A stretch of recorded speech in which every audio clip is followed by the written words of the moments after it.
আবার এমন সুঘ্রাণ রাস্তায় বাহির হইতে দেরি, মক্কার পাহাড়ে ওই সুঘ্রাণ বাড়ি খেতে দেরি করে না। কোত্থেকে না? আব্দুল মুত্তালিবের স্ত্রী বলতেছে, শোনো, আমি তোমাকে বলবো বলে ভাবছিলাম।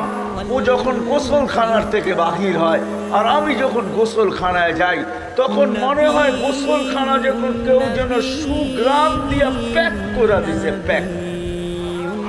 আমি ভয়ে জিজ্ঞাসা করতে পারতেছি না।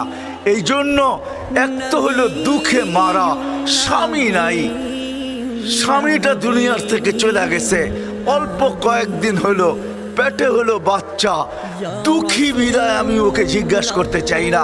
তুমি যখন আজকে বললে চলো দুইজনে মিলেই জিজ্ঞাসা করি, তো ডাইকা জিজ্ঞাসা করছে, বেটি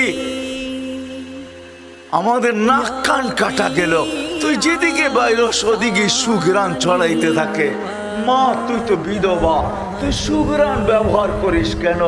আমাদের তো নাক কান কাটা গেল, আমার তো সর্দারিও যেতে পারে, আমি তো লোকের সামনে মুখ দেখাইতে পারি না। মা তুই খুশবু কেন ব্যবহার করিস? আমেনা জবাব দিতেছে না, ওইখানে থুতু নিক্ষেপ করছে। আর নিক্ষেপ করতে দেরি সুঘ্রাণ তুফানের মতো বাহির হইতে দেরি করে নাই। তো বলছে, মা শুধু শরীরে না থুতু পর্যন্ত সুঘ্রাণ, মা শুধু শরীরে না থুতু পর্যন্ত সুঘ্রাণ।